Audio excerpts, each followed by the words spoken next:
नमस्कार विद्यार्थी व पालक मित्रांनो, मी ऋषिकेश कुलकर्णी आपल्या सर्वांचं वायब्रंट ॲडमिशन गायडन्स या आपल्या यूट्यूब चॅनलमध्ये स्वागत करतो। आज सर्व विद्यार्थी आणि पालक वाट पाहत होते ते म्हणजे माननीय सुप्रीम कोर्टाकडून निकाल काय येईल। आज 18 तारीख, हिअरिंग बऱ्याच वेळ चालली, एक्झॅक्टली काय घडलं, आता इथून पुढे काय होणार आहे, नेक्स्ट हिअरिंग केव्हा आहे, एक्झॅक्टली रिनीटची पॉसिबिलिटी किती प्रमाणात असू शकते आणि एक्झॅक्टली काय काय घडलं, ह्या सर्व प्रश्नांची उत्तरे अगदी थोडक्यामध्ये मी तुम्हाला सांगणार आहे मित्रांनो। आज बराचशा वेळ डिस्कशन चाललं, बराचशा वेळ डिबेट्स झालेले आहेत। एक्झॅक्टली याच्यामध्ये अनेक गोष्टी ऐकण्यासारख्या होत्या आणि याचा रिनीटवर काय परिणाम होऊ शकतो हे देखील आपण पाहणार आहोत। सुरुवातीला काय झालेलं तर वेगवेगळ्या गोष्टीवर, म्हणजे जे पटनामध्ये पेपर लीक झालेला होता किंवा जे गोध्रामध्ये OMR शीट बद्दलच्या गोष्टी चाललेल्या होत्या, अशा वेगवेगळ्या PIL वरती आज सुनावणी झालेली आहे। मग याच्यामध्ये काय झालेलं आहे तर याच्यामध्ये एक मोठा निर्णय आणि एक चांगला निर्णय काय आहे ते पहिल्यांदा लक्षात घ्या।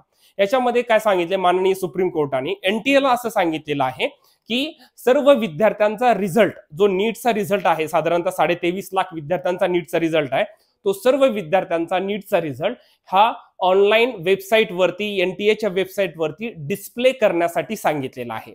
शनिवारी दुपारी 12 ते 12:30 वाजेपर्यंत हा सर्वांचा रिझल्ट येणं गरजेचं आहे असं सांगितलेलं आहे। याच्यामध्ये NTA हे केलेलं होतं की हे पॉसिबल नाही आहे किंवा हा निर्णय नको म्हणून NTA रिजेक्ट करण्याचा प्रयत्न केला, पण माननीय सुप्रीम कोर्टाने शेवटी सांगितलं की सर्व विद्यार्थ्यांचं, जर तुम्ही ऑनेस्ट आहेत, बरोबर आहे, कुठे पेपर ब्रीच झाला नाही, लीक झाला नाही, तर सर्व म्हणजे जे की 500-550 विद्यार्थ्यांचा दरवर्षी आपल्याला ऑनलाईन वेबसाईट वरती रिझल्ट पाहायला मिळतो, परंतु त्याऐवजी सर्व विद्यार्थ्यांचा ओव्हरऑल मग तो रिझल्ट कसा असला पाहिजे तर तो सेंटर वाईज आणि सिटी वाईज, म्हणजे प्रत्येक सेंटर वाईज आणि सिटी वाईज सर्व विद्यार्थ्यांचा ऑनलाईन रिझल्ट डिस्प्ले करण्यासाठी सांगितलंय। त्यामध्ये विद्यार्थ्यांची कॉन्फिडेन्शियलिटी ठेवायची असेल तर त्यांचं नाव किंवा हे डिस्प्ले नाही केलं तरी चालेल असं सांगितलेलं आहे, परंतु प्रत्येक विद्यार्थ्यांचा रिझल्ट हा सेंटर वाईज येणं गरजेचंच आहे शनिवारी असं सांगितलेलं आहे। आणि नेक्स्ट हिअरिंगची डेट काय दिलेली आहे आता तर मंडे म्हणजे 22 जुलै रोजी, म्हणजे 22 जुलैला सकाळी त्यांनी सांगितलं की मॉर्निंग सेशन मध्ये ऑलमोस्ट कंप्लीट करण्याचा प्रयत्न करणार आहेत। मग यामध्ये अजून महत्वाची गोष्ट काय आहे तर याच्यामध्ये बघा काही काही गोष्टी अशा पण घडलेल्या आहेत की आता पटनामध्ये पेपर जो झालेला होता तर त्याच्यामध्ये काय काय म्हणणं आहे काही जणांचं ते सांगतो तुम्हाला। आता एक ह्याच्यामध्ये एक अजून एक अशी गोष्ट घडलेली आहे की ज्यामध्ये जो पेपर बद्दल सांगितलेलं होतं की पेपर लीकच्या ह्याच्यामध्ये आता काही ह्याच्यामध्ये बहादूरगडमध्ये बघा, बहादूरगडमध्ये जे की बँक मध्ये पेपर ठेवलेला होता, कॅनरा बँक किंवा SBI बँक, तर याच्यामध्ये हा पेपर सबमिट केलेला होता 3 मेच्या रोजी, 3 मेच्या रोजी इथे बँक मध्ये पेपर आलेला होता। तर याच्यामध्ये काय सांगितलेलं आहे की जो PIL दाखल केलेले आहेत विद्यार्थ्यांच्या मार्फत, त्यांच्याकडून असं सांगितलेलं आहे ऍडव्होकेट करून की मे बी पेपर हा 3 तारखेच्या आधी सुद्धा लीक झालेला असू शकतो। मग हे कशामुळे म्हटलेलं आहे तुम्हाला सांगतो। आता याच्यामध्ये ते गोष्ट झाली। दुसरी गोष्ट काय आहे, पटनामध्ये एक FIR लॉन्च झालेला होता। त्या FIR मध्ये FIR केव्हा झालेला होता तर FIR हा 5 मे रोजी संध्याकाळी 6 वाजता, परंतु त्या FIR मध्ये ज्या विद्यार्थ्यांना आणि ज्या यांना अक्यूज पर्सनला पकडलाय त्यांनी काय सांगितलेलं होतं त्या विद्यार्थ्यांनी की आमच्याकडे पेपर ऍज इट इज होता 4 मे रोजी, 4 मे रोजी आमच्याकडे पेपर ऍज इट इज होता आणि जे क्वेश्चन पेपर 5 मे ला आलेले होते ते एक्झॅक्टली मॅच करतायत, म्हणजे हे देखील कोर्टाच्या निदर्शनास आणून दिलेलं आहे। म्हणजे NTA म्हणणं काय होतं की नाही, हे देखील 5 तारखेचीच गोष्ट आहे, परंतु आता याचा देखील पटनाचा रिपोर्ट देखील मागवलेला आहे सुप्रीम कोर्टाने, बिहारचा देखील FIR रिपोर्ट मागवलेला आहे सुप्रीम कोर्टाने। आता 22 तारखेला त्याच्यावरती महत्वाचे डिबेट्स नक्कीच होतील। NTAचं असं म्हणणं होतं की हे देखील 5 तारखेला झालेलं आहे, असं बिलकुल नाहीये। FIR 5 तारखेला झालेला आहे, परंतु त्या विद्यार्थ्यांनी सांगितलंय की डे बिफोर एक्झामिनेशन म्हणजे 4 तारखेला आमच्याकडे पेपर होता, म्हणजे ही एक गोष्ट महत्वाची ठरू शकेल रिनीटच्या बाबतीत। आतापर्यंत जेवढं काही डिबेट झालं त्याच्यामध्ये काय होतं की पेपर हा लीक झालेला असेल तरी तो लोकल लेवल पुरता मर्यादित आहे, लोकल लेवलचा, याचा मास लेवलमध्ये पेपर डिस्ट्रीब्यूट काही झालेला नव्हता। आता दुसरी एक गोष्ट काय लक्षात घ्या, दुसरी एक गोष्ट म्हणजे काय सांगितलेलं आहे की आता ह्याच्यामध्ये विद्यार्थ्यांना जो पेपर मिळालेला होता, ठीक आहे, आता काही ठिकाणी काय झालेलं होतं सेंटरवर, जसं की हजारीबागमध्ये काय झालेलं होतं की सकाळी, आता याच्यामध्ये एक लक्षात घ्या माननीय सुप्रीम कोर्टाने एक महत्वाचा मुद्दा रेज केलेला होता की त्याच्यामध्ये टायमिंग सहित दिलेला आहे की जेव्हा पेपर याच्यामध्ये होता की ई रिक्षा मधून गेला तर तो पेपर किती वाजता गेलेला आहे बँकमधून, बँकमध्ये जे पेपर ठेवलेले होते तर तिथून ई रिक्षामध्ये पेपर गेलेला साधारणतः 8 वाजता, सकाळी मॉर्निंग 8 AM ला हा पेपर निघालेला होता. ठीक आहे. त्याच्यानंतर मग सेंटरमध्ये साधारणतः म्हणजे 8 वाजता पेपर गेलेला. मग त्या ई रिक्षामध्ये जेव्हा पेपर गेलेला होता तर सेंटरवरती केव्हा पोहोचलेला पेपर आहे, साधारणतः 10:50. म्हणजे याच्यामध्ये त्यांनी सांगितलेलं आहे की 8:30 पर्यंत पेपर गेलेला आहे. 8 ते 9:25 हा जो टाइम आहे, या टाइम मध्ये म्हणजे साधारणतः एक सव्वा तास किंवा एक 45 मिनिट्सचा एक ड्युरेशन टाइम त्यांनी सांगितलेला आहे. हे जर 45 मिनिट्स जर मिळालेले असतील तर 45 मिनिटांमध्ये त्या टाइमला पेपर डिस्ट्रीब्यूट म्हणजे सर्व विद्यार्थ्याकडे तो पोहोचणं किंवा त्याचे आन्सर्स तुम्हाला मिळणं आणि ते आन्सर्स विद्यार्थ्याला सांगणं, हे एवढं कसं काय पॉसिबल होऊ शकतं. म्हणजे माननीय सुप्रीम कोर्टाच्या एक निदर्शनास हे देखील त्यांनी म्हणजे माननीय सुप्रीम कोर्टानं असं पण सांगितलं की हे जर झालं असेल तर मग हे एवढं कसं काय पॉसिबल होऊ शकतं. म्हणजे पेपर आधी सुद्धा पेपर लीक झालेला असू शकतो, म्हणजे त्याचा ड्युरेशन फक्त एवढाच मर्यादित आहे असं नाही. जर असं झालं असतं तर हा पेपर खूप कमी विद्यार्थ्यापुरता मर्यादित राहिलेला असता. मग हे 3 तारखेच्या आधी किंवा 4 तारखेला देखील हा पेपर लीक झालेला असू शकतो. त्याच्याबद्दल अजून ठराविक एव्हिडन्सेस मिळालेले नाहीयेत, ते फक्त अजून त्याच्याबद्दल डिस्कशनच सुरू आहे.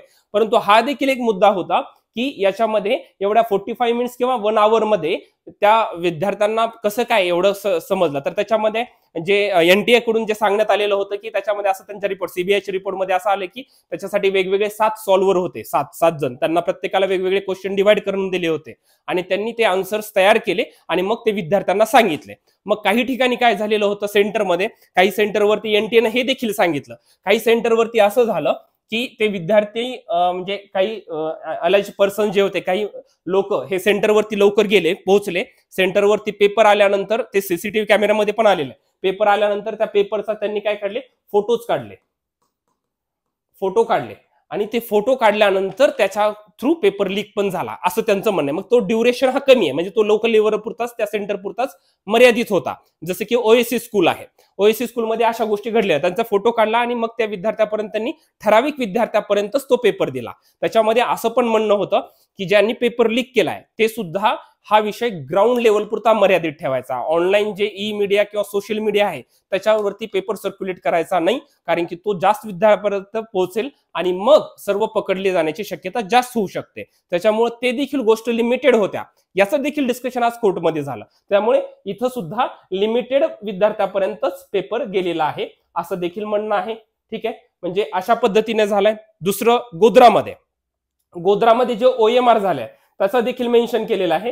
गोध्रामध्ये जे OMR आहे तिथलं जे हेड ऑफ एक्झामिनेशन कंडक्ट करणारे जे होते, म्हणजे तिथे इन्व्हिजिलेटर म्हणून होते, जे हेड होते, त्यांनी असं सांगितलेलं होतं की आमच्याकडे फिजिक्स केमिस्ट्री आणि वेगवेगळे टीचर्स आहेत, तुम्हाला जेवढे काही क्वेश्चन्स येतील तेवढेच सॉल्व्ह करा, बाकीचे तुम्ही ब्लँक ठेवा आणि आम्ही आमच्या पद्धतीने ते नंतर सॉल्व्ह करू. परंतु याचं हे जे असं म्हणलेलं आहे हे सगळं बरोबर आहे, याच्या चर्चा देखील होत्या आणि याचे एव्हिडन्सेस अजून काही सापडलेले नाही. त्याच्यामुळे हे देखील गोष्ट लिमिटेड प्रमाणामध्येच राहिलेली आहे.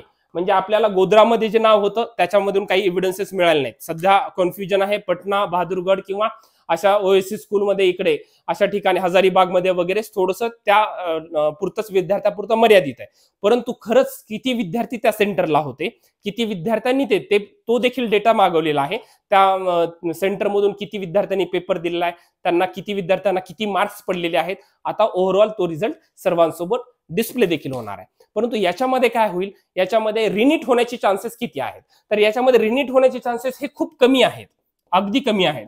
कारण की या आतापर्यंतच्या डिस्कशन मध्ये कुठेच असं झालं नाही की जास्त जणांपर्यंत पेपर गेलेला होता किंवा याचं काहीतरी खूप एव्हिडन्सेस मिळालेत. अनेक ठिकाणी जसं महाराष्ट्राचं देखील नाव होतं याच्यामध्ये, अनेक ठिकाणचे आहेत, पण असं काही अजून गोष्टी सापडलेल्या नाहीयेत. इन्व्हेस्टिगेशन अजून सुरूच आहे.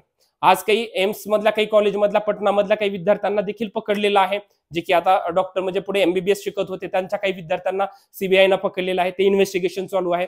पुढे काय होईल अजून काही सांगता येत नाही. सध्याच्या ह्याच्यानुसार असं वाटत आहे की रिनीटचे चान्सेस हे कमी होऊ शकतात. परंतु आता खरंच हे जे पटनाचा रिपोर्ट आहे 4 तारखेला, जर एक दिवस आधी पेपर विद्यार्थ्याकडे होता तर मग तो कसा पसरला विद्यार्थ्यापर्यंत, ह्याच्यामध्ये जर काही गोष्टी कळाल्या, काही समजल्या, किंवा NTA जो आता रिझल्ट त्यांना पब्लिश करायला सांगितलाय, NTA मग त्याच्यामध्ये जर आपल्याला त्या रिझल्टच्या अनालिसिसमध्ये जर काही तफावत आढळली किंवा काही गोष्टी जर समोरसनास आल्या की ज्या अनप्रेडिक्टेबल गोष्टी आहेत, असं काही घडलं तर पुढे काही सांगता येऊ शकत नाही. त्याच्या सर्व डिटेल्स सर्व आपल्याला समजणार आहे 22 तारखेच्या रोजी, म्हणजे 22 जुलैला मंडेला, मोस्टली मंडेला ह्या गोष्टी सर्व क्लिअर आउट होतील आणि लवकरच काउन्सिलिंगला चालू होईल, जर पुढे काही रिनीट झालं नाही तर. कारण की रिनीटचे चान्सेस हे खूप कमी आहेत.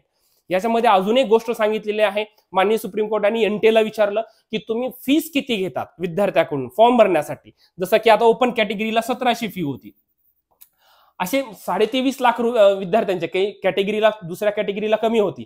तर अशा सर्वांचे मिळून साधारणतः हे टोटल रेव्हेन्यू जे जनरेट होतो एक्झामिनेशन पासून, एक्झाम जे NTA कंडक्ट करतं, तर याच्यामध्ये 400 करोड 400 CR रेव्हेन्यू जनरेट होतो. मग याच्यामध्ये त्यांनी विचारलं की याच्यामध्ये खर्च काय झाला, म्हणजे खर्च किती झाला एक्झाम कंडक्ट केल्या, मग कशा कशा सेंटर आणि या सर्व गोष्टी, इन्व्हिजिलेटर्स पेमेंट आणि ऑल थिंग्स, पेपर वगैरे डिस्ट्रीब्युशन, याच्या सर्वांमध्ये 300 CR चा खर्च झाला. मग रिमेनिंग काय झालं, 100 CR राहिले. तर याचं एवढं जर रिमेनिंग राहिलेलं असेल तर तुम्ही काय केलं, म्हणजे एवढी वेळ आली की तुम्हाला पेपर ह्याच्यामधून जो बँकमध्ये पेपर ठेवला होता आणि सेंटरला डिस्ट्रीब्यूट करण्यासाठी जर तुम्ही ई-रिक्षाचा वापर करत असाल, ई-रिक्षाचा जर वापर करत असाल आणि त्याला तुमच्याकडून सिक्युरिटी सुद्धा प्रोव्हाइड केलेली नव्हती, तर मग ते 100 CR तुम्ही केलं तरी काय.